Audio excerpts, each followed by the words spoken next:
welcome to Wholesale Hotline, where we cover everything to do with wholesale real estate. I'm Jamil Damji. I'm Brent Daniels. And I am Pace Morby. And together we cover the most important parts of wholesale real estate.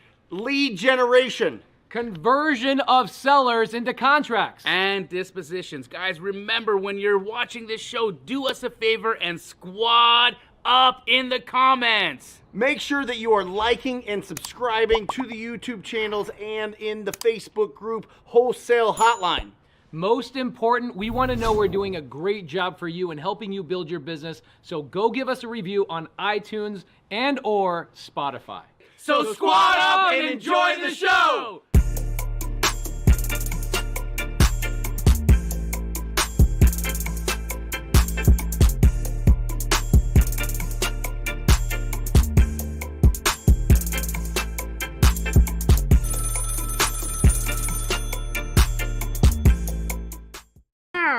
Welcome to Wholesale Hotline number 133. I am Brent Daniels, Mr. TTP. This is Jamil Damji, Mr. Astro, Mr. Keegley, and of course, we've got Pace Morby, Mr. Sub 2. Let me wake up the audience with this quote here. This is from the Almanac of Naval Ravikant, and he says, "Forget rich versus poor, white collar versus blue. It's now leveraged versus unleveraged." Hit me with it, Jamil. What's going through your brain? Leveraged versus... there's so much to unpack there. There's a lot to unpack there. Because when he says leveraged versus unleveraged, that's he gives an explanation. Him writing this book is leverage because he doesn't have to give this talk in front of people. People can read this. He could sell this thousands of times. That is leverage. Using a dialer to make your calls is leverage, right? Squatting up with people that are already where you want to be or on the path of being where you want to be is leverage. I mean, obviously we think of leverage in real estate as loans, right? But there are so many different ways to look at leverage. How about this? How about posting to social media? Oh, yes. You leverage one piece of content into... No, I mean, think about over 4 different platforms. Well, think about this show here. We do this show. It gets 7,000 to 8,000 downloads on the podcast, Wholesale Hotline podcast. It gets thousands of views on your YouTube, my YouTube, Pace's YouTube. That's what we're talking about. But just for everybody out here, this is to get your first deal. We're not going to get off track here, but the difference between leverage versus unleveraged, I really think the seed of that for this conversation is squatting up, is finding people in the comments section of this show, is going out there and finding people that you can connect with and you can bring value to and you could leverage their experience. Everything they said, Tim Ferriss actually, who did the forward on this, has a great quote that says, "Everything that you want is in somebody else's brain. Questions are the pickaxe to get at that gold." Wow. And here we are with the opportunity. Guys, we're going to open this up to a lot of questions. But before we do, Pace Morby, how we doing, brother? How you feeling? I'm all right. I'm pulling my inner Chuck Norris to feel okay. A little cold? Yeah, just like one of those achy cold things that you just like can't even walk type of thing, you know? Yeah, that's called COVID. Oh, is that what it's called? I don't know. I hope it's not, because you feel okay though. Are you? Has it just been today, or has it been a couple of days? It was a little bit yesterday, like sniffly nose and whatever. If I take like a 20-minute nap, I'm all right. Like I'm okay right now. Good. I'm all right. Nice to see you, bro. Leverage, Pace. What comes to your mind when I say that there's a divide? It's not poor, rich versus poor. It's not white collar versus blue. It is leveraged versus unleveraged. What do you think about that? I would say it's one of the cornerstones of success for sure. You know, and somebody DM'd me today and they said, "Hey, Pace, I just made $20,000 assignment. You know, and I've got this other really great deal that I can get into for $5,000 down. Should I just take my assignment and just keep wholesaling?" And I said, "Dude, you should wholesale the rest of your life. It's the greatest business on planet Earth. But if you're not picking up a rental here and there every 6 months or 12 months, you're not going to have the leverage." And people ask me, what do I do for a living? And I really thought about it the other day. And I said, I crowdsource my retirement. That means my tenants go to work. And what percent goes to rent, Brent? You said it the other day. 30%. 30% of their income goes into my properties that I own all over the country. That is leverage. The 1st to the 10th of the month, every month goes to the landlord. So that means all of my tenants are working for me 10 days a month. And so that's pretty massive leverage. The next thing is YouTube. Jerry Norton said something to me about 2 years ago. He said, what I love about YouTube and Instagram and all these things is that I have literally thousands of clones of myself teaching people all over the world. He gets about 5 million views every single month. And what's amazing is Jamil and I just went up to Montana, hung out with Jerry. He had not worked in 3 months. But if you looked at his social media, his YouTube, it was acting as if he was working every single day. You would have never known. You would have never. I was like in disbelief. I was like, there's no possible way. Yeah. So leverage. Same thing with, what you said with wholesale, right? Cold calling, using software, those types of things to cut down your time and get things done way faster. Leverage is one of the cornerstones of this business. Hey, I also just wanted to give a congratulations to Bobby Canode. He just quit his job today. Bobby is now the host of a sponsored podcast. He's legitimately an entertainer, guys. So everybody wish Bobby farewell and congratulations for his new career. See you, Bobby. Congratulations. What podcast? His podcast, Mediocre at Best. And you want to know the funny thing about it is that it's mediocre at best. You've just been waiting. He's going to get you for that. Come on, congratulations. Hey, what's up, guys? Congratulate Bobby. Yes. My podcast did get sponsored, but I'm not leaving Jamil. He's not leaving me. That was all a joke. That was a joke. But But yes, everybody. I'm so glad that's a joke because my heart sank right through my pants.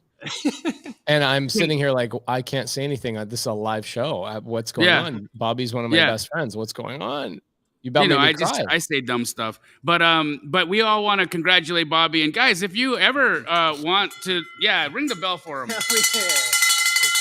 And y'all should listen to Bobby's podcast. It's not only is he handsome and pretty impressive on a bike, but it's interesting stuff. He's actually quite hilarious, and so are his guests. So where can they find your podcast, Bob? It's called Canode Knows. Canode Knows. Put that up on the screen, guys. Go give it a listen. Is it on all the platforms for podcast? Awesome. Sweet. Can I answer this question by John here, or at least it's actually the topic of the show tonight. We have one topic tonight. Tonight is not Q&A. It is one topic, and that topic is how to get your first wholesale deal. So this is perfect timing to lead into what we're going to talk about. I went on the MLS, right? Or Zillow, whichever one. You could do this with either one. But I have the MLS, and I went. So the median sale price in Phoenix is like 450,000. I went for any properties listed under 250,000 single family. If it's listed for 250,000 single family, it's going to be in rough shape. Right? It's going to be in rough shape. So I wanted to go to these listing agents that had these properties that are in really rough shape. And I wanted to have conversations with them. And I filmed this whole thing. It'll be on my YouTube channel and just have conversations with them and see what's going on. Cause I did this a few weeks ago. And at the time they were like staying strong. We don't know what's going to happen with the market. We're getting some offers in. This whole thing, right? Yep. So I'm having a conversation with all of them. All of them were great conversations. I had one with an agent named Sarah, and she originally listed this property for $323,000. Okay, it is now at $240,000 on the market. Yep. I told her, how much for cash as is, close in 7 days, 2% earnest money, whatever you want, because she had it in the notes. How much? And she goes, well, you got to put together your best offer. And I said, well, I can tell you right now, it's going to be $150,000. Wow. Right? What was her response? She goes, hey, we've got offers higher than that. And I said, okay, are these real offers? Or are these those automatic offers that people are just sending in? right? Because they hit some sort of site and it automatically sends it in, or they build a bot and it sends it in, and they put it in at 80% of list price or whatever, 70, 80% of list price. And she's been getting a lot of those offers. They had 5 or 6 or whatever. The owner's been under contract with 3 of them. All of them canceled. All of them backed out. Yep. They're getting frustrated. There's something there. She wouldn't tell me. She was being a great agent. She wouldn't tell me kind of what their true motivation was, but they want to get this thing done. So Friday, 2 Fridays ago, they said, you know what? We're not going to take your 150. We got a $180,000 offer. I said, great. Keep me as a backup. Last Friday, she emails me. They're ready to take your offer now. Right.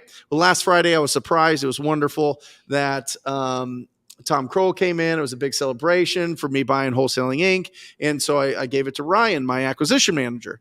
And Ryan's going to go. And he's like, well, I'm going to try to get it for 125. Get out of right? here. So he's actively negotiating it right now for $125,000. She'll take 150.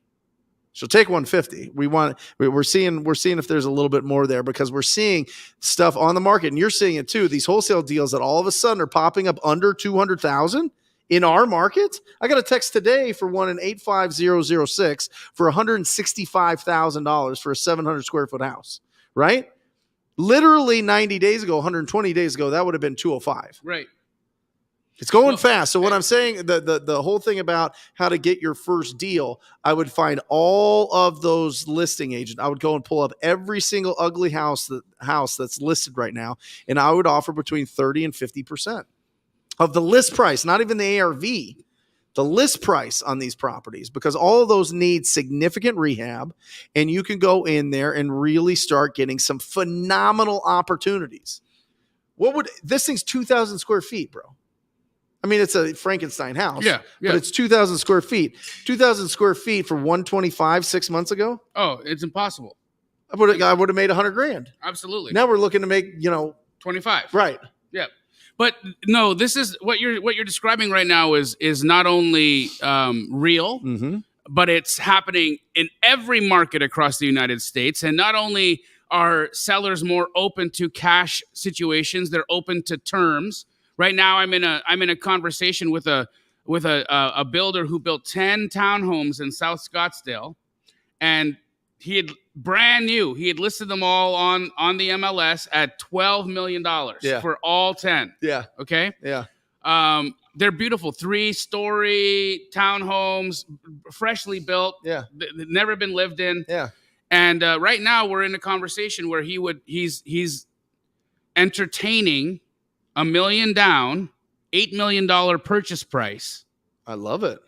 Let me know, brother. And seller finance at 4% for the other 7. That's a deal. It's a deal, right? Make it happen. Pretty crazy. I'll get in on that. Crazy. This is what's happening in the world right now, guys. People are having conversations. People are open and ready to negotiate.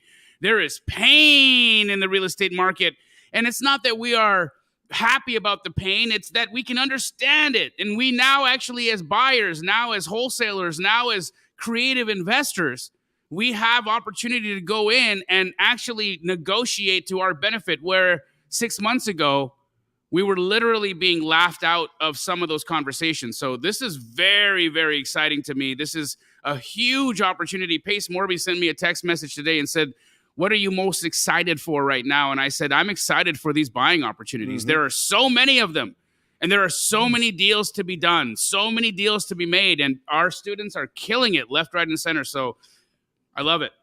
For the first time in 10 years, people realize the power of the buyer. For the first time, I won't say that. First time in 7 years at least. Yeah. People are realizing that the value is determined by a ready and willing and able buyer. It's always been there.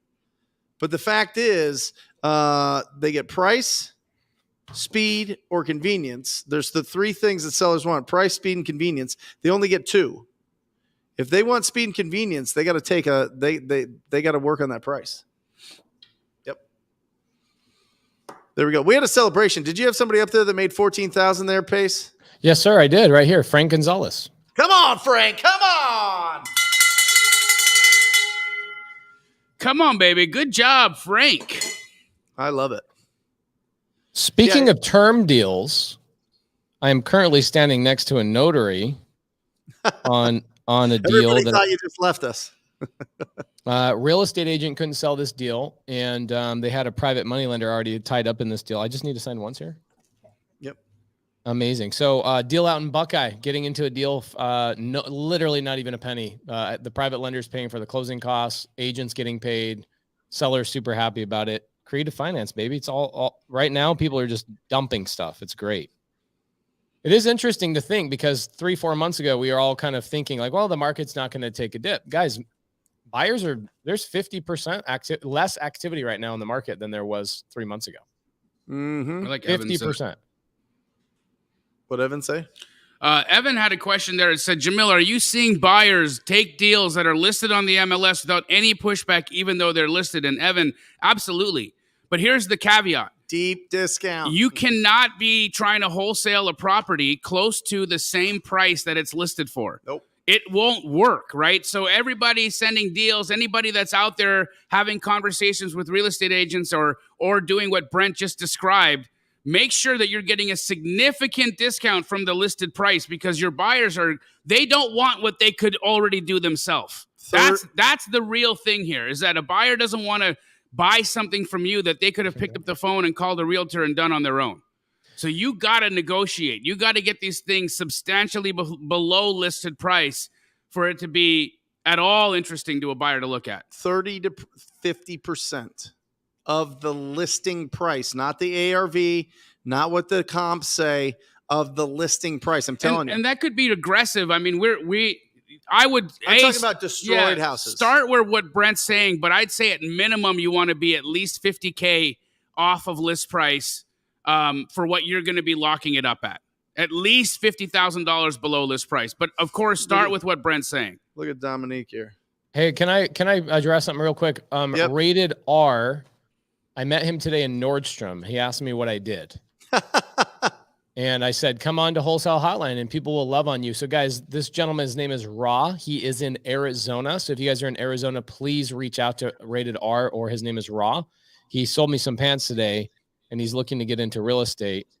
Also, I don't know if Carolyn and Myron are in here, but I just want to congratulate you guys on a 30-unit seller finance deal, 5% down, 4% interest, 50-year mortgage. 50 years. The seller's giving us 50 years to pay off this debt, which is when you go to leverage, how's that for some leverage? Are you on that deal, Pace? I'm 90% owner, yeah. Nice. When they brought the deal to me, I helped negotiate with the seller. I told them, here's what we've got to do, walk them through the process. Ended up talking to the seller, and then Carolyn and Myron did a great job negotiating the final bit.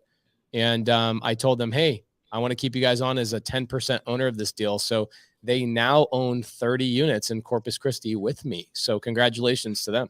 Awesome. Amazing job. Pace, how much are you into that deal for in cash out of your pocket? 5%, so $150,000. So if I went to a bank, amazing. If I went to a bank, I'd put $600,000 down at 6.5% interest with a 10-year loan. This is 5% down, 4% interest with a 50-year loan. Awesome. And what's the purchase price on that one? $3 million. Wow. Well done. 30 units? 30 units, $3 million, so $100,000 a door. They are currently under rented at about $900, but they'll go up to about $1,200 to $1,300 after a quick little renovation. Or I don't even think we need to necessarily renovate them. I think we just need to wait for people to end their term. What happens a lot of times with these landlords is the landlords will, think they're being really nice to the tenants and not raise rents for like 4 or 5 years. Yep. Because they just don't want to deal with the hassle, right? It's the typical ma and pa. And so it gives you an amazing opportunity to come in, raise the rents, and if you decide to do so, probably within 24 months, turn around and sell this for $4 to $4.25 million.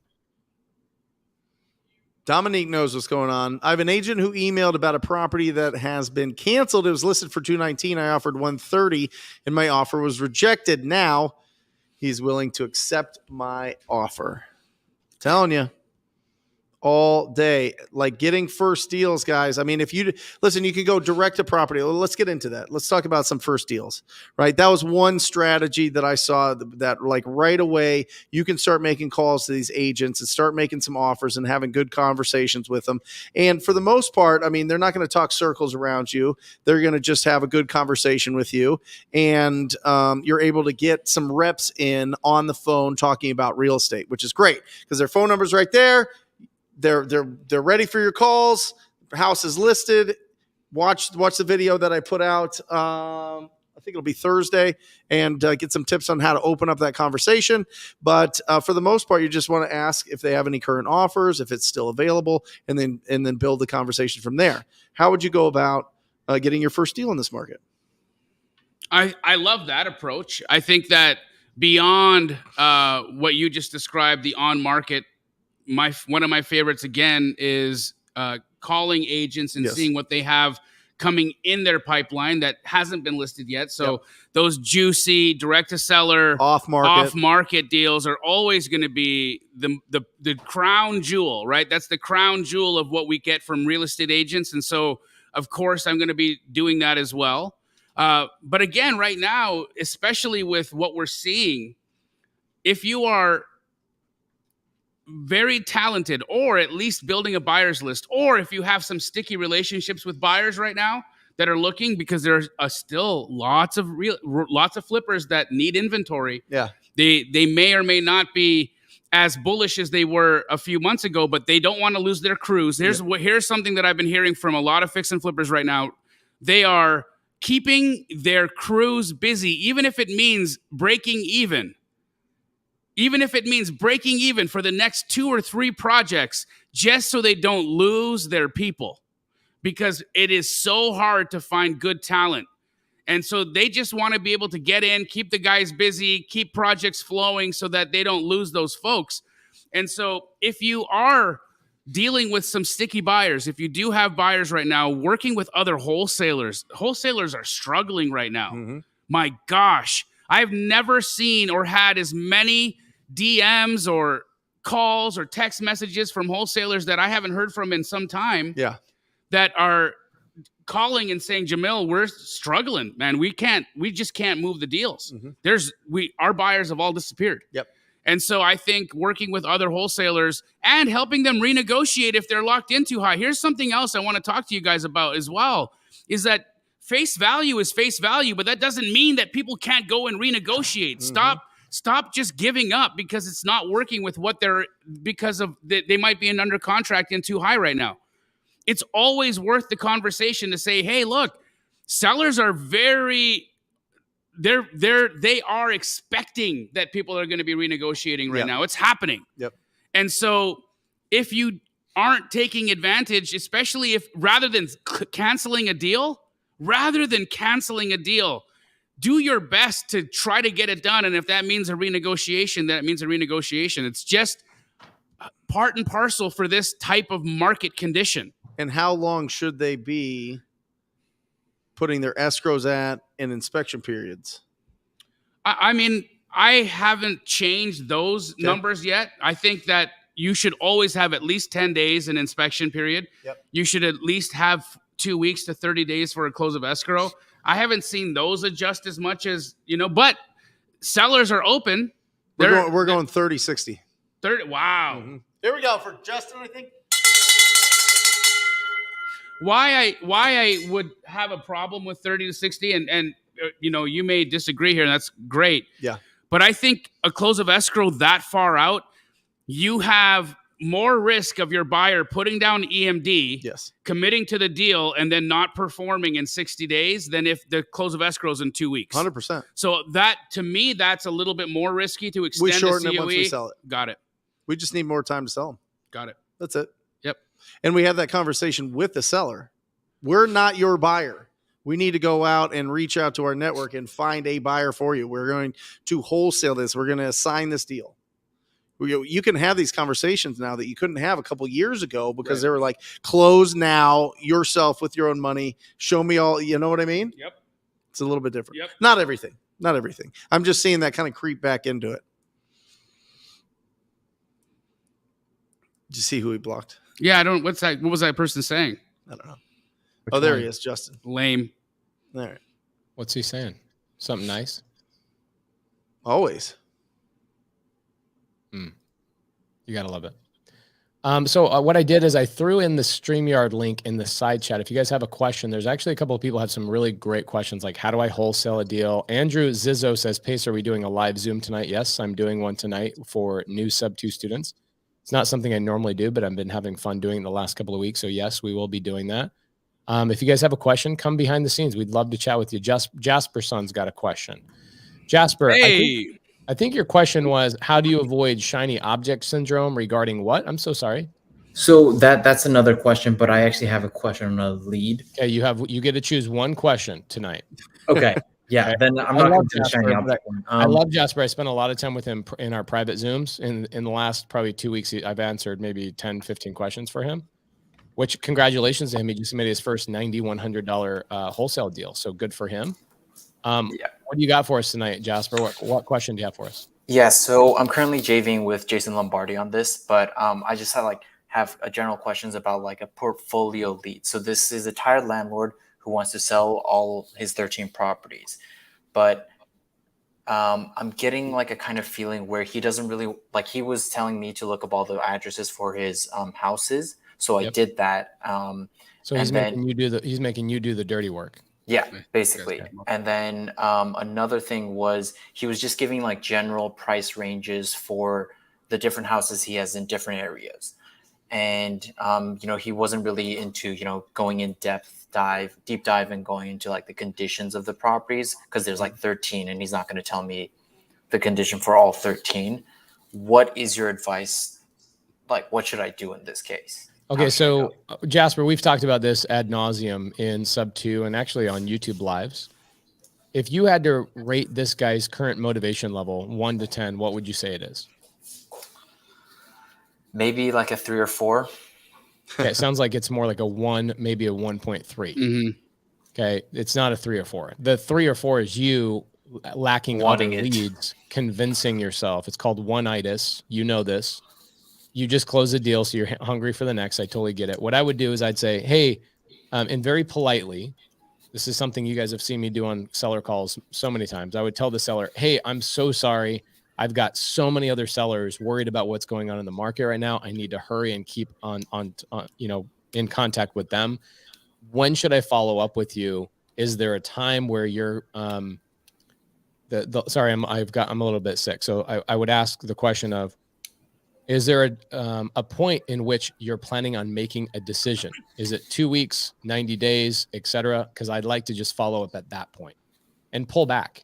Because what he's doing, Jasper, is he didn't get these 13 properties by being an idiot. He is a great negotiator. And indifference, do you know the word indifference? Mm-hmm. It's that thing your girlfriend does when she's really angry at you, but she doesn't want to tell you she's angry at you. It's the cold shoulder. It's one of the greatest negotiating strategies of all time, right? Acting indifferent to people and giving them the cold shoulder, because then it makes people want to chase you even more. So this guy is using guerrilla warfare tactics. The best thing for you to do is not engage in them and show him that you are impervious to those types of strategies and say, hey, is there a time where you're planning on making a decision about this property? I've got to focus on sellers that are really worried about what's going on with the market, especially with Jerome Powell raising interest rates in 20 days.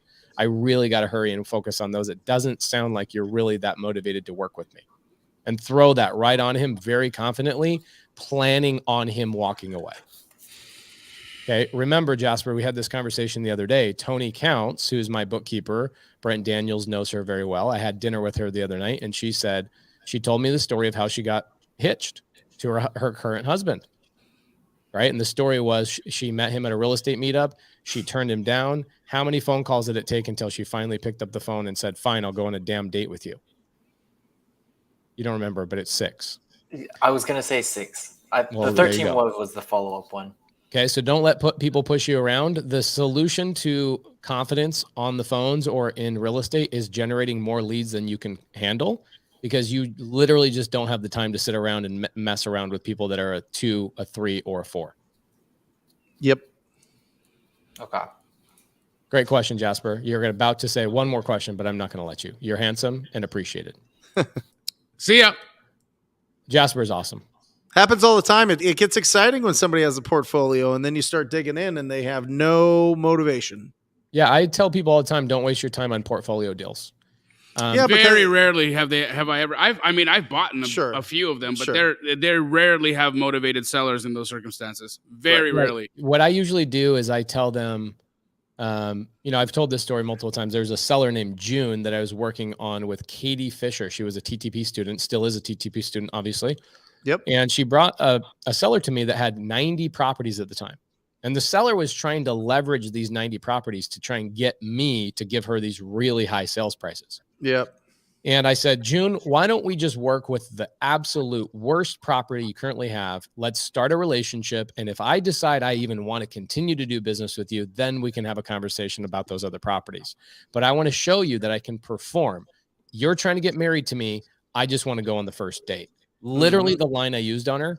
And she was like, oh, okay, yeah, sure. And I go, give me the worst house you have. I ended up buying the deal. We ended up buying 30 houses out of the 91 or the 90. Where did the other 60 properties go? To the other 20 wholesalers she was speaking to over the 2 years it took me to gobble up the 30. These portfolio sellers, guys, it is incredibly rare. You will probably see a unicorn before you buy a 90 package bundle of homes. Do you guys agree with that? 1,000%. I remember there was a portfolio owner by the name of Scott Oslin that I had chased around for 3 years, calling him twice a week, one of those days being Sunday. Mm-hmm. And that was the deal that he ultimately ended up selling to that wholesaler that we all know in town that went bankrupt because he bought the deal because he was negotiating against me. I could pay more, but obviously he had to pay more in order to beat me. Didn't work. Didn't work out well for him, but it sure as hell did work out well for us. Mm-hmm. Yeah, the challenge with a portfolio deal is I look at them as if you're trying to swing for the fences on every pitch. Guys, base hits win baseball games. Base hits. Now, if you get a triple, you get a double, you get all those things, great. And if you hit the occasional home run, great. But stop trying to go for the home run. Go for the base hit. Be strategic and don't let these people push you around and throw you these curveballs and don't get suckered for them. Sellers with portfolios are intelligent, okay? They acquired real estate. They know the lingo. They know the process. They know what their houses are worth. They're not knuckleheads. These are not just people living in their home. These are people that are also investors that know more than you. So just say, give me the worst one you have. Let's go on our first date and maybe we can go on a second. Let's get a woman up here. Chrissy, how you doing, Chrissy? Come on, Chrissy. Hello. Hey. What do you got for us, Chrissy? So peace. I know on Sunday service yesterday you spoke on a divorce in Florida situation. I have a similar situation. I have a gentleman, he's going through a divorce. He has 2 properties that sell me, but they're not below market value enough to wholesale them. Okay. So I asked him if he was open to sub 2, and he said yes, but then when he spoke to his accountant, he said that his accountant told him he can't do that, or he's gonna have to cut her the check. I mean, he would have to cut her. He would have to cut her the check in a cash situation. Why would he have to cut her a check through the other way? Have they gotten a divorce decree? No, he hasn't started it. Okay, so his accountant. Here, you guys, I'm going to tell you something. I'm going to make myself big right now. Most CPAs, most accountants are making $40,000 to $60,000 a year. And I'm not trying to be rude to this demographic, but most of them don't know what they're talking about. They know how to work Peachtree accounting, maybe QuickBooks, and that's the extent of their knowledge. This guy is saying that he's going to have to, the accountant is saying that the seller is going to have to write a check to his ex-wife, except they haven't actually filed divorce and there's no divorce decree. Nobody can tell you what you're going to do with your properties, especially if you own them and your ex-wife or your soon-to-be ex-wife is not on them. The only person that can make that decision is a divorce judge. That's it. It's not until you actually have the physical divorce decree that anybody would know that. So this accountant is speaking so out of turn, it's incorrect. It is absolutely embarrassing, to be honest. And so part of me wants to call this guy, Chrissy. Yeah, that's what I was thinking. Like, he has 2 properties to sell. Okay, so let's ask the question. Does the homeowner this guy you're talking to, let's say his name is Tim. Does Tim own them only in his name, or is his wife attached to them as well? No, his wife is not on the deed. Okay, so his accountant has no right to be giving advice based on this. Accountants are bean counters. Okay, this is not a tax strategist. This is not a divorce CPA. This guy has no experience in any of this stuff. It's his CPA. So either way, it doesn't matter. CPA, bookkeeper, to me, It's they're not all the same. attorney, right? No, No. it's just Talk to the attorney. And at the end of the day, too, Chrissy, it doesn't even matter what his attorney thinks. The person who is going to make the final decision is the judge in the divorce. Okay. Okay, so here's what I would do. First and foremost, I feel like I want to call this guy. What time zone is he in? Well, we're in Eastern, so it's like almost 9 o'clock here. Do you want to Hey, text wake him? his ass up, Pace. Let's blow him I've up. I've made a lot of phone calls at 9, 10 o'clock at night. I say he's gonna divorce her. So it was messy. He was like that he hasn't let her know that he's getting a divorce yet. I actually think I caught him with his girlfriend when I initially spoke to him. So he might be at home with his wife right now. I would hate. Oh, yeah. Okay. Yeah, that's probably not a good fit. Hey, I heard you're getting divorced. My name's Pace, and you're on Wholesale Hotline with 830 people live. Yeah. What happened in the marriage, bro? So yeah, what's real going quick. on? So Pace, you call him up and say what? I would ask better questions. Because you have to talk to his attorney. You're not going to talk to the judge. No, I don't have to talk to his attorney. His attorney doesn't know anything either. What you have to do is, here's the decision that I would make. Okay. So remember something very important, guys. There's a reason why a question mark is shaped like this. Does anybody know the reason why? Because you ask a question and then you immediately listen. I wish I was joking. I'm not. That's a good one. Okay. I would ask this guy better questions. No offense to you, Chrissy, but I would ask better questions than you currently have. And I would then spend most of my phone call listening to the guy. I would probably spend 85% of the phone call not saying a single thing. And I would gather more information. I tell people every phone call for the first 1 to 3 phone calls with the seller are me collecting ammunition. Oh, so you never try to close? Never. Oh. Nope. Guys, learn this. I'm going to teach you guys something very powerful. 70% of our deals come from 13 follow-ups or more. That's all deals. Yep. And that's in any business. That's not just in real estate. That's in air conditioning sales. That's in anything. You know, Jamil used to sell websites for a living. Jamil, did you close a website every single time you got on the phone with somebody from the Yellow Pages? Hell no, dude. This everything, even when you're talking about the on-market offers that Brent's talking about right now, there's a follow-up sequence. There's a pipeline he's building, right? Yeah. Everything requires multiple touches in order for you to actually put it together. Yep. It's a fact of it. I want to tell you guys a quick story. I do have permission from Tony Counts to tell you guys a story. So give me just a second, okay? Give me 3 minutes and I'll tell you an amazing story to give you guys a clear understanding of what this means. So Tony Counts, she's my bookkeeper. Amazing. Not all bookkeepers are made the same. Just like all real estate agents and real estate investors are all not all made the same. If you guys are a real estate agent in Wholesale Hotline, chances are you care about real estate investing, right? Same thing with if you're a bookkeeper in here or a CPA. I'm not trying to be rude to you. I'm just saying for the outside 99% of people that are out there not trying to better themselves, most of them are just bean counters, and that's perfectly fine. Here's something I learned the other night. I'm at dinner with Tony Counts. You guys have seen her. She's been on the show. She's been on Sunday Service a handful of times. And I said, how did you meet your wife or your husband? She tells me they've been together like 27 years. I go, how did you meet him? She says, I actually used to be a real estate agent. We used to put networking events up together in Michigan. He comes to one of them. I give him my business card. He then calls me a week later and tries to take me on a date. I said, ew, dude, are you kidding me? Like, I don't go to these real estate things to date people. And she hung up on him. How many of you out here get a single no and you quit? Okay, so here's what happens. He quits. They don't get married. They don't have grandchildren. Just kidding. Obviously, that's not the story. The story is he calls the following week. He goes, I just want to check in on you, see how you're doing. She answers the phone politely, and she makes the decision she's never going to pick up his phone call ever again. Over the preceding 4 more weeks, he calls once a week at the same time, reliably, consistently. Okay. And on the sixth phone call, this is what happens. She looks down at her phone. She just got through a really rough day. People in her personal life, people in her professional life were not being consistent with her in her life. And she looks at this guy and she says, this stranger is the only thing I've been able to rely on in the last 6 weeks. And she picks up the phone. They go on a date.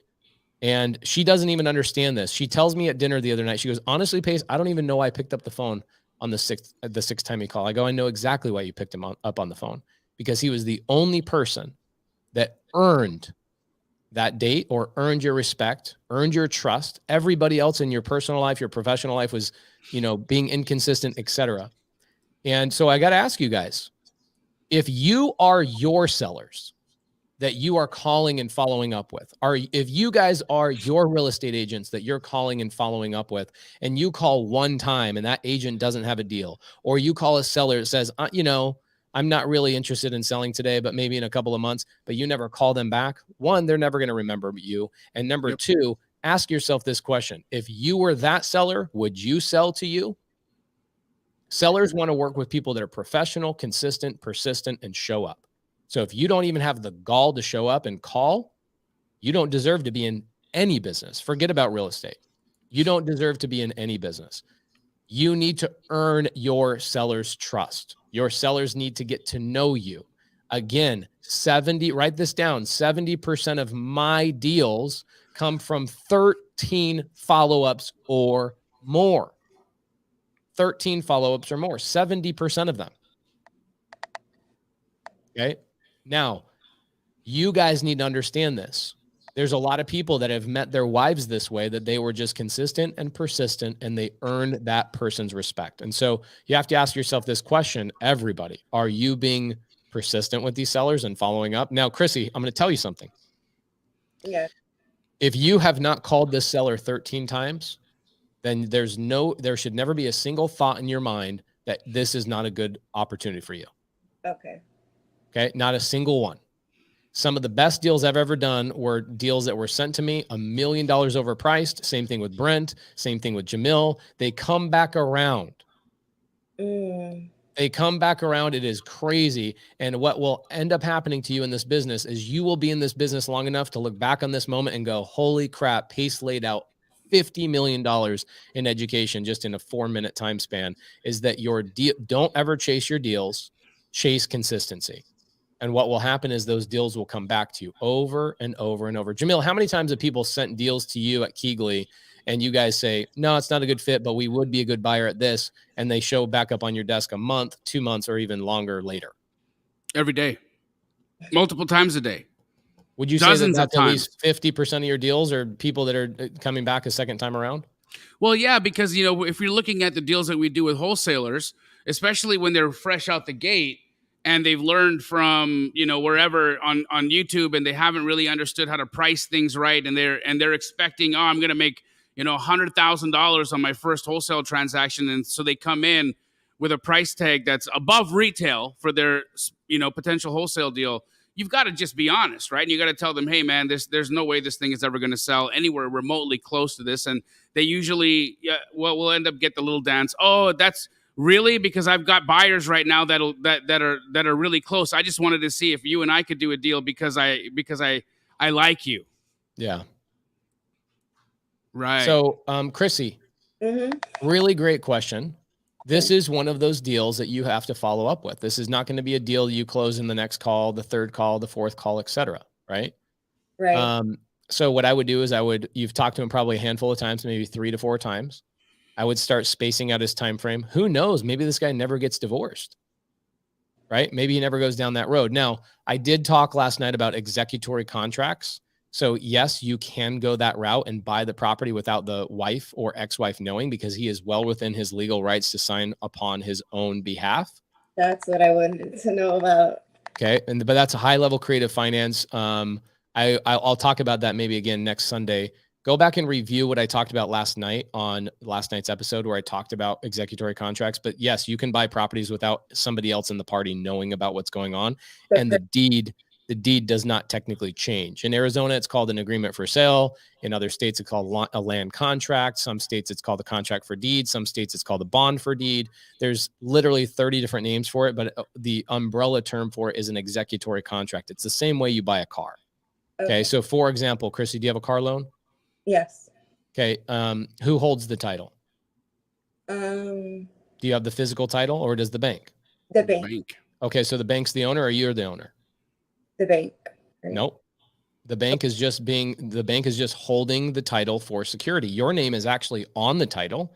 You are the owner of that title, but the bank is not going to release that to you until you finalize the transaction and you execute the final penny, which is why it's called an executory contract. You still have to execute that contract. So they hold the title in their offices as security against your default. Okay.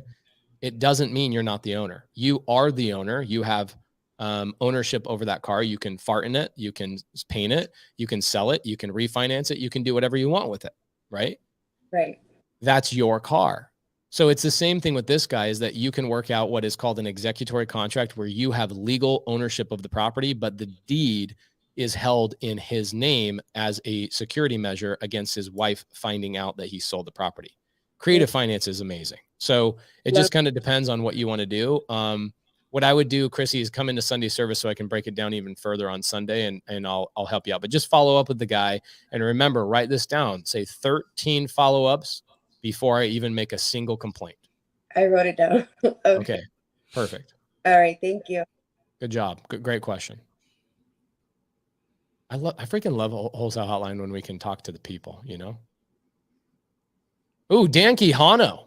Hey, what's up, bro? Wow, Mr. My Quijano. man. We can't hear you, bro. You gotta push your thing, man. Hold on. There he is. He just spent 2 hours with Laura helping people understand how to comp deals and helping people out. How'd it go? There we go. What's going on, guys? How you guys doing? This is definitely the sexiest podcast in real estate. It's not even a question. Oh, 100%. No doubt.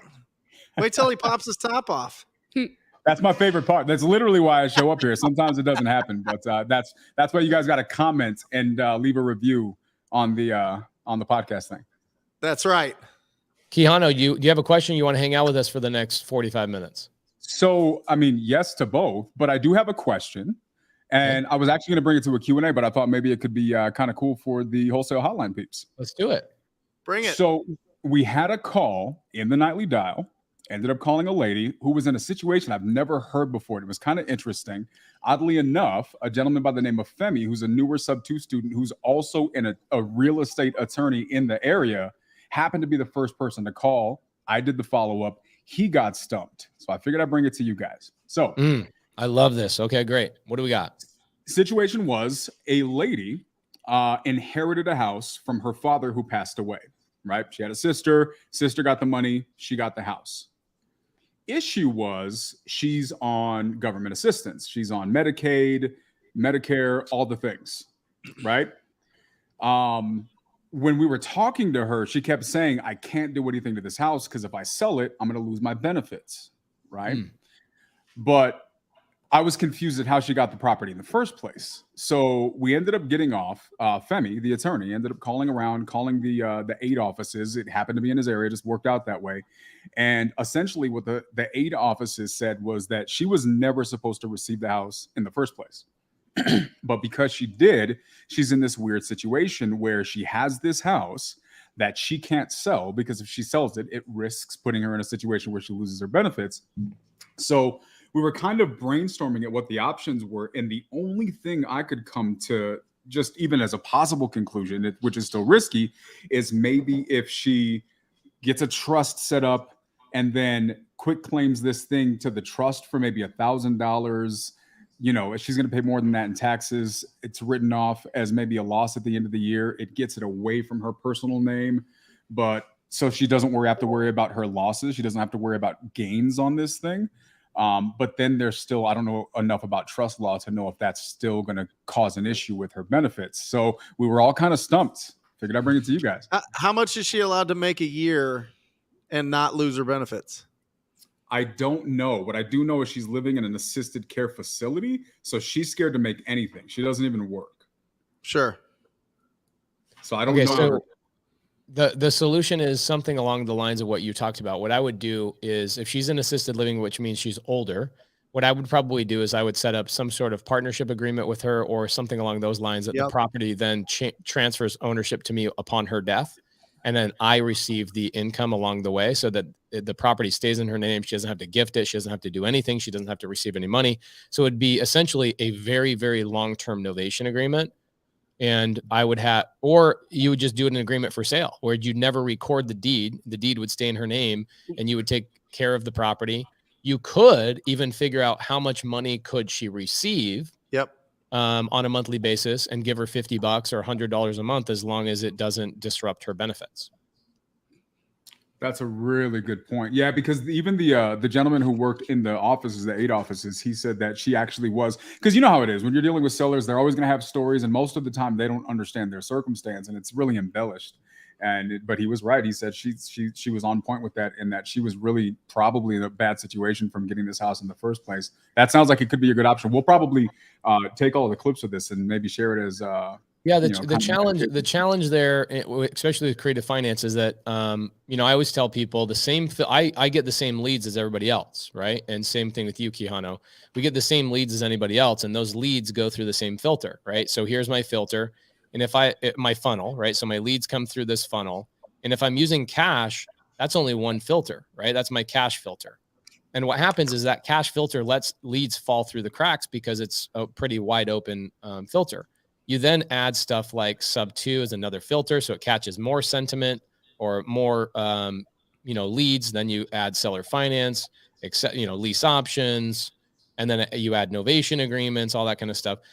This is a very, very bottom of that filter mechanism, which is it is an executory contract that you don't disrupt her benefits, and then upon her, her death, the deed would then transfer into your name. Who cares about what the benefits are? I think that's the route, and it's a very niche problem for sure. But if it was me, what market is this in, by the way? Texas, Houston area. I would buy a deal like this, like legit. Like, I'll be the buyer. I have multiple properties in Houston. I would do this deal just for the content, to be honest. I love it. We actually have a recording of all of the conversations with the 8 offices as well. We have it all recorded. Yeah, there you go. That's a great piece of content right there. I would do an executory contract, or I would put a partnership agreement with her, and I would, go something along that route. And I remember when I was a missionary in Korea, we weren't allowed to receive money from our friends and family for 2 years, but my grandparents figured out how to get me a McDonald's gift card and then just reload it with $50 of McDonald's food every single month. Hilarious. I'm dead serious. So I love Big Macs, and I didn't love them before my mission, but I love them now. And so my grandparents were really smart. They loaded me $50 every month on a McDonald's card. So there's something along those lines that would solve her problem. Love it. We'll call her this week on the Nightly Dial. I'll let you know how it goes. And if we can get her to move forward, we'll stay in contact on it. Yeah, I love it. Great question. Let's bring Laura Smith on here. Laura Smith, how you doing? You're floating in the multiverse. See you, Daniel. See you, bro. Hi, how are you? Really, really good. Hey, Laura. What do you got for the 3-headed horse? Oh, okay. So I've been looking at this property. I'm in Southern California, and I'm looking at this property in Pasadena. I ran the comps, and the ARV came out to just over $1 million. They have it listed for 1.3.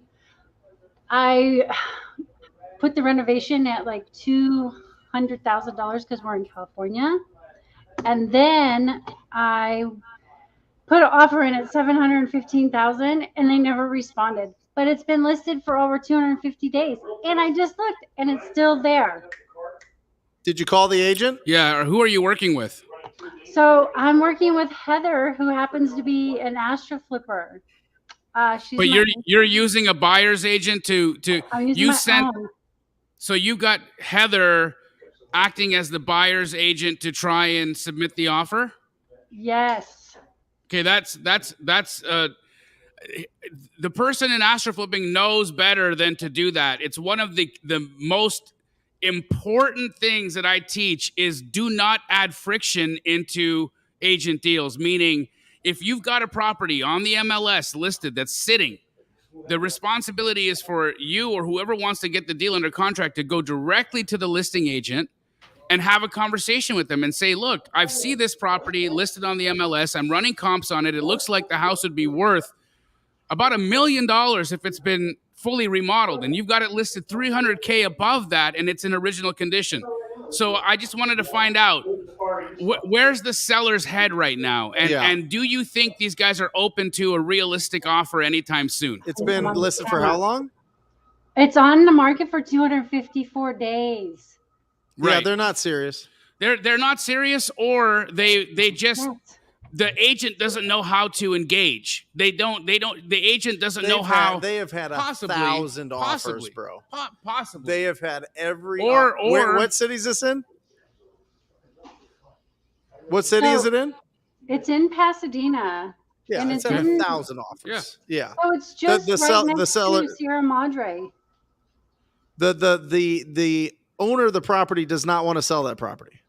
The owner of the nobody's property looking wants in to get it. a bananas price for it. Oh, That's called an unrealistic property owner. But that's the whole gist here, though, is that in order to find that out, you need to have a conversation with the listing agent. Here's something that a lot of folks don't do is I believe, and I'm not saying this is the reason why you've got the astro student writing the offer for you, but we tend to do that because we don't want to have the conversation with the agent because we know our number is going to be significantly lower than what they're expecting, and that's an uncomfortable conversation. But just imagine that you're the listing agent, and all of a sudden you receive in your email just this blind offer that with no conversation, no communication leading up to it, and you're supposed to go out on a limb and have a conversation with your seller who you know has unrealistic expectations and may fire you, and you might lose the listing because of this completely out of the blue, almost half of listing price offer.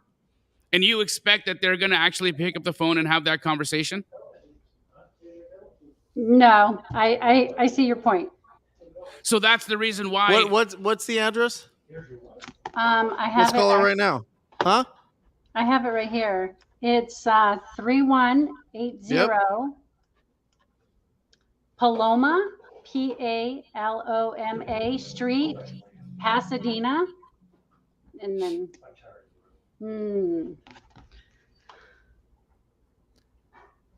310 Paloma. 3180. Oh, 80. Okay.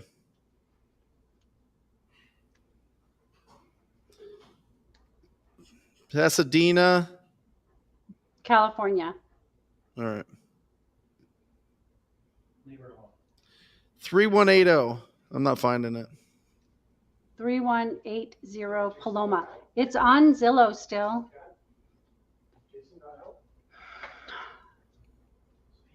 All right, keep going. So I think that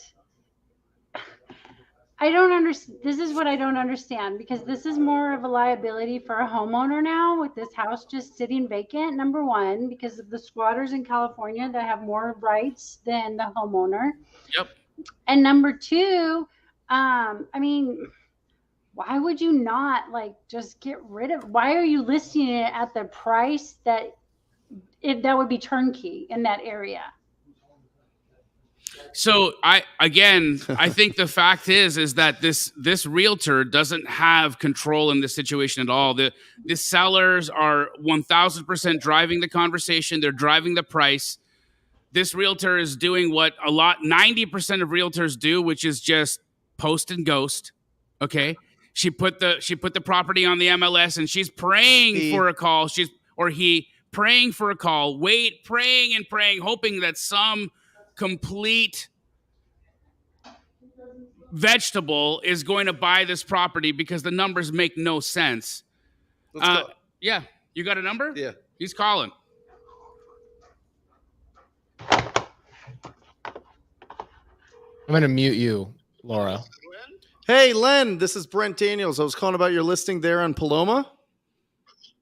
Paloma, yeah, you're calling from a long distance, my good man. I am in Phoenix, my man. Well, I've got good family. We just sent some people your way. So, yeah, it's a weird one, Brent. Are you out here at a specific time, or are you just kind of looking long term? No, I've got a good friend, Laura, that lives out there. She's been looking at this property, and we're investors. We're trying to give you a good, solid offer on this, and just trying to see if you have offers, if you've been rejecting offers, like what's going on with it.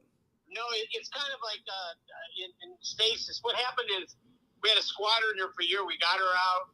Then she filed a lis pendens, and that's what we've been kind of dealing with, Brent. It's kind of a crazy thing. And they already have a judgment against her and everything, and she's just trying to milk it, So it's vacant. It's ready to go. We're hoping to have that resolution here, we said about middle of September. It could be any day, though. So what I'm going to do, if you don't mind, to send me an email, that'd be great, too. But I'll just keep your number and call you when we have resolution on this end. So are you just holding on to this until you get that resolution? Oh, yeah. It's going to sell. It's real sad. We have 3 errors. They're in the 40s, 30s, 40s. And they just can't do anything because of that lens. And in this crazy market, it's just nuts. But it is wide open. And if you want to just send me a proffer or just an email demonstrating that you're interested, I'd be happy to make sure you're when we do get that result, that we give you a call back. Yeah, I just don't want to waste your time, Len. I mean, I know that this property's been on almost a year, and I'm sure you've had a ton of offers on it. Do you know what they've rejected so far? So I'm not just spinning our wheels. Kind of in stasis. We've got some. We had one at 1.3. We had that one's kind of seasoned though. We've got a 1.12. We got a couple of cash right over $1 million. So it is wide open. So you definitely let's put it this way: as much as we pay for paper these days, it would be worth just to do it if you like, or if you want to just hang on. But like I said, you've been in this business long enough, probably to know out of sight, out of mind. So if you want to send me an email on interest, and I will save your number. This is your cell, I'm assuming. Is there a reason they didn't take the 1.1 or 1.3? Oh, yeah. Yeah. You got the surviving the last owner died on December 14th, 2020. Okay. Oh, geez. Whole year. Yeah. Locked out on December 2nd. Then she has a Northern California attorney. They just filed a lis pendens, and we have a really straight shooter litigation attorney. Yep. As he points out, it's just crazy how slow justice is these days with the way the courts have been. So takes a while. Yeah, but you know what? We're not going to let anybody get stuck with it. It's going to be a free and clear deal when we get there. So good. Is there a reason it's still on the market, not just like temporary off? Just collecting offers? Yeah, you know what? Because, it's people get the story and, I've got a few tracking it, but over time, they find something else and then you never hear from them. So it's all good in that regard. And, it's one of those things where somebody's going to end up with a great property. And if it's just completely cash as is, we get it closed and everything's done.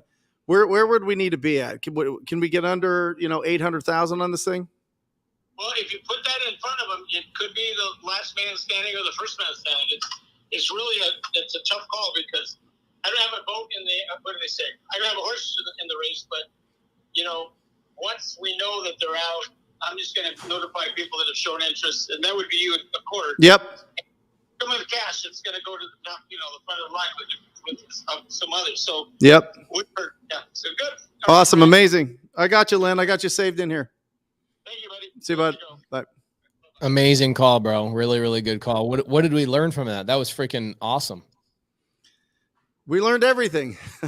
Laura, Laura, what did you learn? I actually, oh my gosh, that was valuable. You asked about the property. You asked what was going on with the property. You let them talk to you. You asked questions that led into answers. Was amazing. And it's just the thing I is, I though, didn't have any script. It wasn't anything. It's just Right. asking the questions. It's I just feel sounded like like people you've just talked to him lie, though, 1,000 like she times, right? said. Yeah. Like, But now she you see said the they power got in offers. you see the power in picking up the phone and going direct to the listing agent. It is the way to go. The whole idea that I'm going to insert another person into this that's not building any rapport, that's just blindly sending offers to people. I mean, that is how you do not get responded to. Right. Right. So What are you let this talking be a about lesson to everybody specifically? watching. That What does was that mean part of the specifically? Are you elephant saying, challenge. Laura, did you go and get a buyer's agent to go represent you on Yes. this deal? I did. Wow. Okay. So you added friction to a relationship. Yeah. Yeah. Guys, I'm telling you that conversation I've had, I'm telling you that's how I open up this show. If you have that conversation with these properties that are in rough shape and they've been sitting there a while, and you just get down to the brass tacks, the agents, they want to sell these properties. They really do. So do I feel wait bad for until that next guy. month and reach back out? And Yeah. see if, Yeah, reach out to Lynn. Yeah. okay, guys. Great stuff, Laura. Great stuff. I have more too. I'm so excited. Amazing. There's an unlimited supply right now. I'm telling you, just go out there and find these properties. I mean, I just literally looked them up on Zillow, did a Google search, and called them. You know what I mean? Like, this is not, there's no budget. There was no budget there, Laura. Right. You know what I mean? You didn't So pull out your find debit these. card? Pace. I What? think Christian's waiting for me to get a deal for him. Oh, Christian Hernandez? Yes. Good. That might be the deal.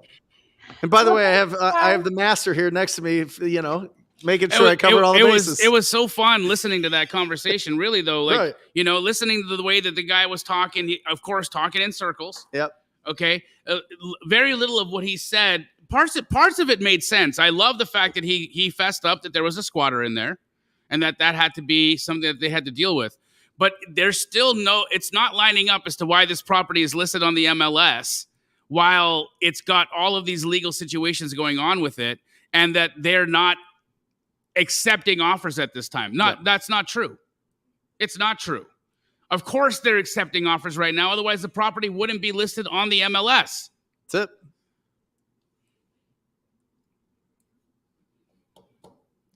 it. Daniel Elias says, can you wholesale a house without any money?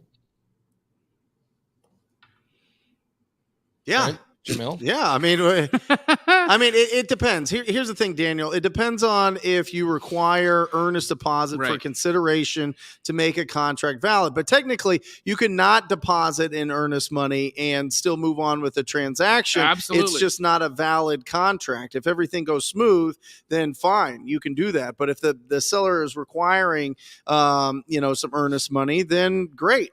You know what? You come up with $10. Can't come up with $100. If they want more than that, then squat up with the people in here.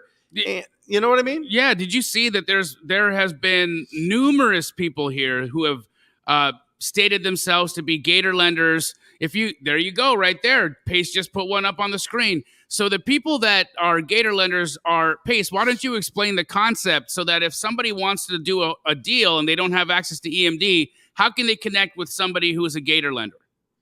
So just to give you a little bit of context, 45-second story. I used to be a contractor. Most people know. And I had a gentleman named Ruben that would come to me probably 5 to 10 times a year. And he was a painter.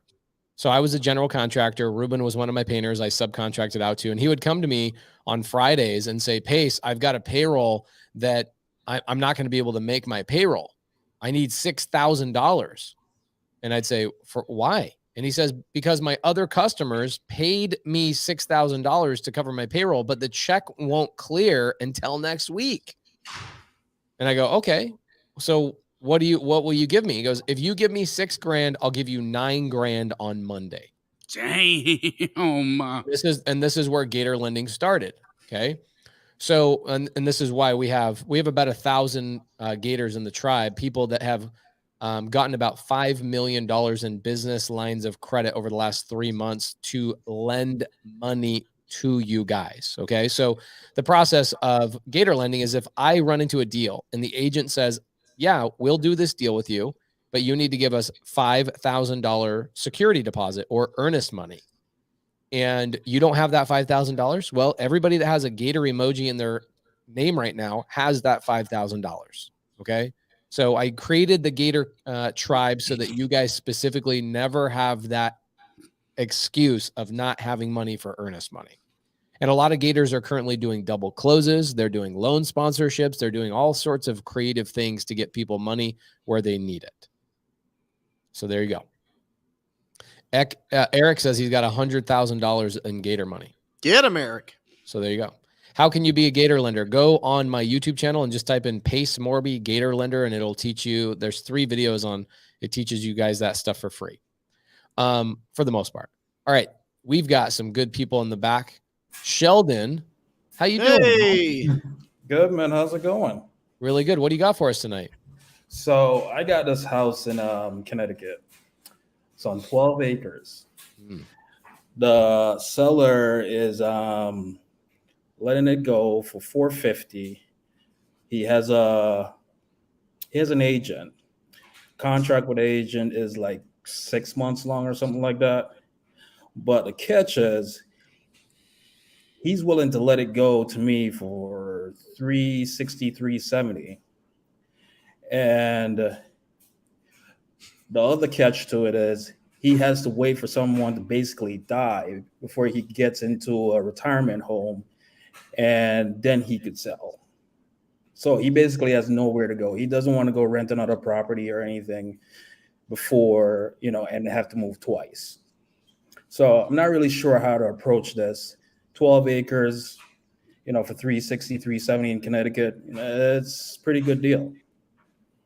Okay, and he can't sell it because he doesn't have anywhere else to go. And even if you gave him all the money, he needs to go into like a retirement community or basically pass away, and then he'll sell it, right? Pretty much, yeah. Okay, couple of things that come to mind. I could be completely wrong. Jamil and Brent might have some different ideas, but the first thing that comes to my mind is go outside of the box. This is an outside of the box property and an outside of the box situation. I would go find an assisted living facility that is, I've done this twice, where we wholesale a property to an assisted living facility, and the cash that goes to the seller allows them to stay for that property until they pass away. So the assisted living facility comes in, buys it, renovates it, cleans it up, and they let him stay in the property as a tenant, and then they operate it as a business, letting him stay inside the house. Wow. That's a great one. I never even thought about that. Well, that's why you come to Wholesale Hotline. I've done this twice. One of them I owned for 1.5 years after I figured out the business model. We ended up selling it off to a doctor group, but the other one we wholesaled to another doctor group, and they kept the tenant in there. As far as I know, the person who sold the property to us is still in that property and is currently living off the cash that we gave them in the sale of the property. Okay. Pace, in that circumstance, is there any time buffering that needs to happen from when, say he closes and it starts becoming a fully operational assisted living facility? Is there a period of like turning it into an assisted living facility that would require him to leave? And should he bake that in, or should he preemptively know that and maybe have a place for the guy to go for, like, say, the 15 or 30 days that might be happening? Is that something for him to think about?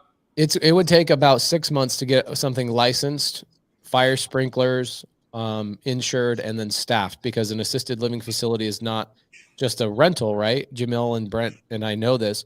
It's a business. An assisted living facility is a business. So you can't go and start a McDonald's without a hamburger flipper, just like you can't start an assisted living facility without a nurse, dietitians, etc. So the business that you end up selling to, the doctor group, typically they have 10 or more houses. So they're pretty well equipped and staffed, but they still have to go through licensing measures, and they have to get insurance and all those kind of things. What we did is the person that we bought the property from, they stayed in one wing of the house while it was renovated, cleaned up, and prepared. And then when that side was done, they flipped to the other side and they did the other renovation, which was like a remaining 10 or 15%. And they were able to never have to leave the property in that process. So that's something that I would approach it as, and find by the way, you know how easy it is to find assisted living facilities? It's ridiculous. Like, if I could show you in 2 seconds. What city is this in? This is in Connecticut. Connecticut. Well, that's a state. It's basically a city. Yeah. What city? Columbia, Connecticut. Okay, Columbia, Connecticut. Perfect. No, Columbia, Connecticut. My bad. Connecticut assisted living. Okay, and you're going to find how easy this is, and just like what Brent did, that was gangster. So you guys make sure you guys tell him how gangster he is. That was super gangster. Just getting on the phone and asking the questions. This is the same thing. I'm going to share my screen, show you guys how simple this really can be. Okay, I also will do this a lot of times on LoopNet. I'll go on LoopNet and find brokers that represent. So you go, Sunrise Northeast Group. Okay, so we got these, look at all these facilities already in that area. Okay, so these companies, Colebrook Village, Beckish Senior Center, Sunrise Northeast Group, see how they're called a group? Or you'll see a lot of, there you go, homemaking services, community companion homemaking services. These companies typically own anywhere between 5 to 10 properties. Look at all of them. There's a lot of them. So these are the companies that you end up wanting to go with and have a conversation with them. You just got to pick up the phone and have a conversation with them and say, I've got a property. I can sell it to you guys. It's off market. It's going to require a creative solution. They're going to come in and they're going to ask you guys they're going to ask you a question. The question is going to be, hey, what do you got it locked up for? And you'll say 360 to 370. And they'll go, that's not low enough. In order for us to keep that tenant in place, we need to buy that at 300. Okay. 100% of the time, I don't care how good of a comper you are. Same thing with me. I don't care how great you are at anything. The only person that determines the purchase price is who? Right. But it's also, hold on. Who's the person that determines the purchase price? It's the only person. It's the same answer for the rest of your life. Who is the person that will always determine the purchase price? Is it the agent? Is it the broker? Is it the bank? Is it the appraiser? Is it any of that stuff? Who's the person that makes the decision on what the purchase price should be? I'm guessing I am. The only person in your whole life is the buyer. The buyer determines the purchase price. Your comps mean, I'm going to tell you guys something magical. Write this down. Your comps mean nothing until you have a conversation with a buyer. They mean nothing. That's an exaggeration. They're a good guideline to get you down the right path. But I see so many people, Jamil probably sees this way more than I do, people locking up deals because they're sitting there relying on YouTube algorithm or YouTube education to comp a deal. They go get a seller under contract for $360,000. Then you go to an assisted living facility who actually is the buyer that would stroke the check. And they come to you and they go, hey, Sheldon, we would buy that deal at $290. And you go, crap, now I have a problem. Right. For me, in my business model, I always go to the buyer first. Okay. Privy's amazing. PropStream's amazing. Batch Lead's amazing. MLS is amazing. The only comp that will ever matter to me is what the buyer says they'll pay. So I already spoke with the seller. Great. Doesn't mean you can't talk to the seller. It just means before you get the seller into a contract, you need to go talk to some buyers and say, hey, I've got this thing. I'm negotiating it. Where would you guys need to be so I can go negotiate this? Because it requires a very special circumstance. Right. Sounds good. I like that. I'm going to tell you right now, it's the only way to do it. When you're brand new and you don't know how to comp. Now with Jamil, myself, Brent, people on my acquisition team, people that get more experience and you've got deals under your belt, you'll get to a point where you can confidently go get a house under contract. But in your first 5 to 10 deals, I'm going to give you guys the advice of don't ever get a seller under contract until you've actually spoken to a buyer, because you don't quite know what that buyer is willing to pay. You don't want to be in a situation where you have to backpedal on a seller and cancel the contract. Especially in a very unique property like this. Okay, because the more custom, the more unique a situation and property, the harder it is to sell that property. It's a reality. It's that, every time I get a text from somebody or a DM from somebody that says, hey, Jamil, I got one for you. There's no comps. It's a very unique. It's not like anything else in the area. And then my response is, then why the hell are we talking about it? This shouldn't even be something that you should be spending your time on, because this is the number of buyers that are going to be available for a deal that unique and that custom. So what Pace is saying is absolutely right, because if there's one guy or one group or a very, very limited number of people that would have any interest in this thing, go line them up. Go back them up. Go get them committed in a soft way where they are understanding what's going on. And if you don't have those relationships yet, then now you've seen where you have work to do. I got you. There you go. Thanks, guys. Great. Hey, just so you know, great work, Sheldon, on getting a hold of the seller, working out a creative, having a conversation with the guy and really understanding his pain points, because you have the opportunity to truly save this guy's situation, put cash in his pocket and give him a safe place to live. This is what the whole entire business is about. So go and find those buyers, have a conversation with those buyers. By the way, I'm going to tell you, the only buyers that will ever go around you, this is a common misconception in this business. Sheldon, thank you so much, brother. I would say the most common misconception with buyers, Jamil and Brent, is that buyers are going to go around me. My experience is real buyers don't have the time to go around me. Nor do they want to burn relationships like that. No. And the odd guy who's going to play that game pace, you and I, we know exactly where that dude ends up. Yep. Right. The only people very that short career. The people go around you are wholesalers. Okay. People that are scrupulous and they don't care. And there's that type of person in every business, not just wholesaling, not just fixing and flipping. There are scrupulous people, but the one person I've never had somebody go around me is an actual cash buyer that doesn't have time to do lead generation. A real cash buyer, not a hybrid of part wholesaler, part fix and flipper, but a real fix and flipper, somebody's developing. They don't have any time. Right? They don't have any time to go and negotiate, nor do they even know how to negotiate with a seller. They just want to say, lock it up for this price and I'll buy the deal. So a lot of times I see people go, I'm not going to reach out to the buyer. I'm just going to lock up the contract and then blast it out on an email. And then, Jamil's advice is freaking, he's a warlock. Jamil is a freaking warlock. He's a magical warlock. So I left last week's show to go to the Incubus concert. How was it? Guess who was right next to me? Ingrid. She's on the screen right now. Wow. Ingrid Hernandez and her son. It was great. We rocked out. Ingrid did an incredible job at the meetup that we had, the Women Who Rock meetup at Keighley. Oh my, Ingrid, Laura, Rahima, Monique Walker. We had Lauren from my team. We had Annette from the Dispo Sharks. What a fabulous night that was. Guess who's coming here this Wednesday for the live show at 10 a.m.? He's on the screen. Pace Morby. Wow. Oh, that is great. I am coming. Yeah, Wednesday. Yeah, it's Pace Morby, 10 o'clock Wednesday. We are going to go absolutely bananas. That's right. Progress, not perfection show on Wednesday. Ooh, I know a couple of things about that. Yep. Zero perfection in my world. Just that's it. Hey, Pace, are we doing something tomorrow night here in Phoenix, Arizona?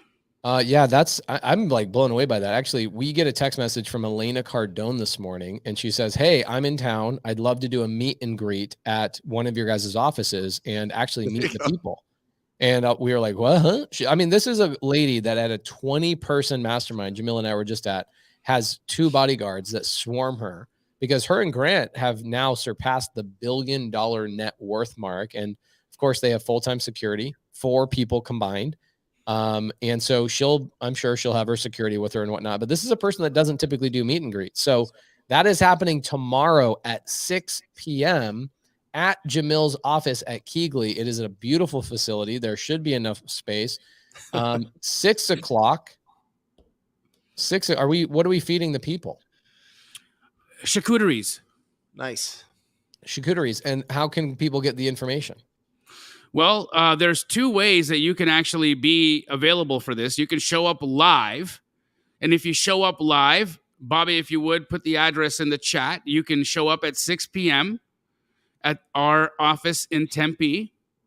You can also watch it on Pace's YouTube channel. We will be live streaming it tomorrow.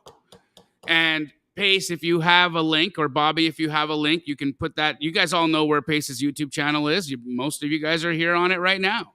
And so that would be how you can attend tomorrow and watch all of the amazingness that's going to be happening tomorrow evening. Awesome. We got a couple people. We got 6 minutes. Let's see if we can get a couple questions answered. Davon, what up, man? How you doing? What do you got for us tonight? Hey, what's going on, guys? Hey, what's cracking? Not much. Trying to learn and study you guys as much as possible. Amazing. What can we do for you tonight?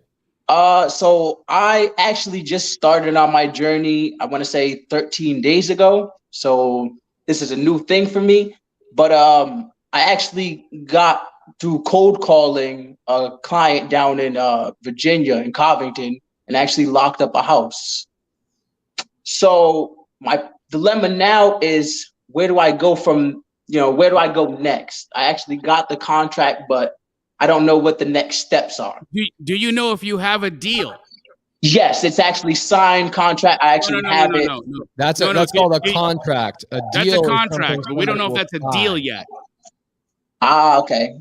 Okay. A great deal. Yeah, I think so, but you don't know until you talk to a buyer, like Pace says. Jamil, comp it, bro. Comp it. Let's comp it right now. Can you pull up Zillow? Where is this deal located? 411 North Allegheny Ave in Covington, Rhode Island, 24426. Okay. We're gonna have to take this episode down. Here, I'm just gonna do it on my phone here, okay? And when we just bleep that out, guys. If you're listening to the podcast right now and you just heard a bunch of bleeps, it's because an address was said and we can't put that out. So just say the numbers one more time. 411 North Allegheny Ave in Covington, Virginia. Get him. In Covington, Virginia? Yes, sir. Okay. All right. This is an on-market deal. Let's see. On the market 30 days. It was viewed 2,988 times and only saved 85 times, which will tell me right off the hop that the listing price was way overpriced. Yes. So I actually got it under the 19 that they're asking for. Okay, so we want to see how much under, and that's where we're going to need to find out what we're going to need to find out, right? So pending at $19,500, it's a 2-bed, 1-bath, 874 square foot property.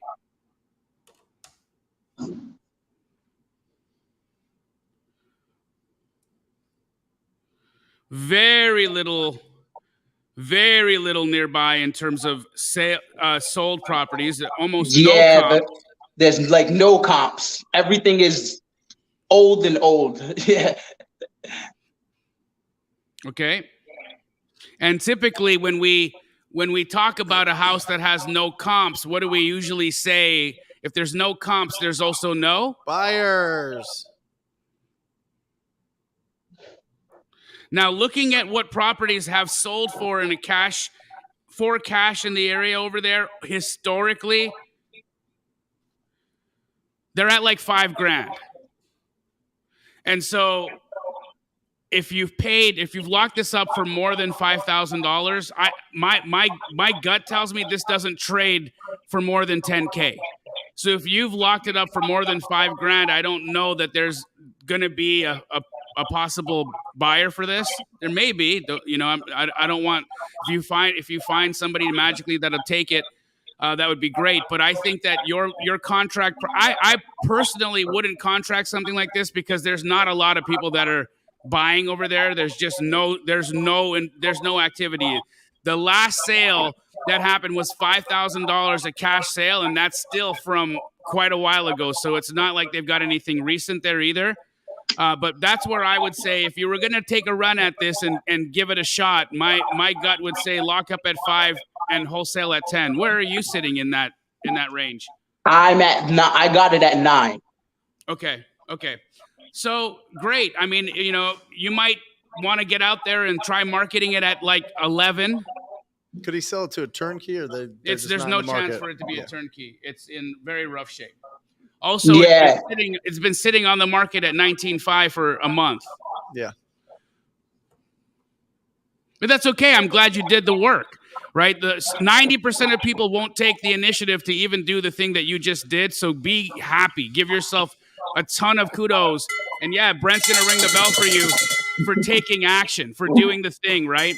But like Payson just said, when you are embarking on these things, the goal is not to get a signed contract. The goal is to get a deal, right? Yeah. There's a difference between a house and a deal, right? And so what you want to do is you would have been looking at that situation, and first thing that I would do if I was you is I would squat up with somebody and say, hey, I'm looking at this. Does anybody have any buyers in Covington, Virginia? And then I would find out, hey, can I reach out to you and maybe you can help me understand where this house would need to get locked up at in order for it to trade? And then that person would likely look at it with you and say, hey, I might have people that buy in this area and this is what they'd probably be wanting to pay for it. Or they would have said, my man, this is going to be one of those unique situations that if you're not getting this close to zero, you're going to have a hard time finding a buyer for it. Yep. And so if anybody is doing deals in Covington, Virginia, I would love for you to reach out and help this gentleman at least with some information and knowledge and possibly squatting up in the future to get some deals done. But good job on taking action, man. That is 90% of people won't even do what you did. Thank you, guys. I know we're late. I know we're a minute late. I want to just give 30 seconds to something we can all have a conversation about. Okay, so it's Davon, right? Yes, sir. Okay, so Davon, would you go sell a Lamborghini in El Paso, Texas? Not before looking at the market and seeing if Perfect. I could even get anything for it. Sounds like you've never been to El Paso, Texas. Would you open up a Lamborghini dealership in El Paso, Texas? No. Okay. Would you open up a minivan dealership in Beverly Hills? No. Okay. Perfect. So you got to do your market research before you go start a product, right? What people want in Beverly Hills is a Land Rover, a Range Rover, an Escalade, a G-Wagon, whatever, right? That's what they want. So you got to go where the houses are. The first thing you should be doing to get started in wholesale real estate is determining a market in which you're going to go and focus on. Okay. And you focused on a market that really doesn't have a lot of activity. So if you're going to go sell cars, but there's no roads there, it's just an abandoned desert, are you going to sell many cars? No. No. Okay. So what you did is you went into an area that doesn't have any customers or at least any demand, right? Who is your customer, by the way, Davon? The buyer. But what does the buyer do for a living? Flip houses. There you go. That's it. The two things that your buyers are going to be doing is they're going to be flipping and developing houses, and they're also going to be holding houses in their portfolio. So if nobody's buying and flipping houses in that area, which we already know because there's no comps, then what are we doing looking in that area because there's no activity? Okay. Okay. So makes sense. A really great way to do this. I know Jamil teaches a lot about Privy. I would go to Privy and look at the heat map of where all the activities are happening. Okay. And you'll be able to find an area that has tons of activity. Jamil, is there an area that you would give advice to a brand new budding wholesaler that is a highly active market that is pretty simple to get into, like North Carolina or Atlanta, Georgia, Florida, Texas, anything like that? I mean, all of the markets that you just said right now are absolute fire. I think that you want to, if you're going to be looking for a market to choose to wholesale in or start your real estate investing career in, these are the things that I'd be looking for. First and foremost, does it have a population of 500,000 or more? Second, do you have market knowledge? Are you familiar with the area? Do you know the neighborhoods? Do you know the streets? Do you know what's busy? Do you know where it's popping? Do you know where they're doing redevelopment? So I would want to understand a little bit about what's going on there. Third, do I have people there, or am I located there? Is it easy enough for me to get a buyer or would somebody be able to open a door for me or take pictures for me out there? So do I have human resources in the area? Is there possible dispo wholesalers there? So I would be looking for the presence of Keegley or Net Worth or New Western to see, are they there? And once I crossed all of those major hurdles to make sure that there's activity there, then I would just say, where do I feel like I'm more confident? Where do I feel like I want to transact? Where do I have relationships already available to me, either from folks that you've met in the chat of Wholesale Hotline, or if you are connecting in any other real estate investing groups? I would want to find where I had some people so that I could squat up. Because remember, we talked about this last week. Momentum is a product of two things, right? Mass and velocity. That's what momentum is. And so how do you increase your mass in anything? You add more people. You squat up. That's what gives you more momentum, is more folks. And then how do you increase velocity? You freaking go. Put in that work. You put in the work. You charge, hit the gas. baby. That was great. You're like a scientist. Amazing. I am a scientist. I love it. Awesome. This was amazing. This is a great episode. I love this bringing is great. the We live need to bring on. people on more often. Remember, it's not rich versus poor. It's not white collar versus blue collar. It is leveraged versus unleveraged. That's our show today. Join us next week. Join Pace and I Wednesday, 10 o'clock. Join these guys tomorrow if you're in Phoenix for Elena Cardone. We love you guys. See you next week. Or just say squat up. So squat up and enjoy the show. Yeah. Yeah. Okay. 1, 2, 3. So squat up and enjoy the show. What are you doing? I didn't say nothing. Why? I don't know. Okay. So squat up and enjoy the show. Cool. I think we should use the one where Jamil doesn't say anything.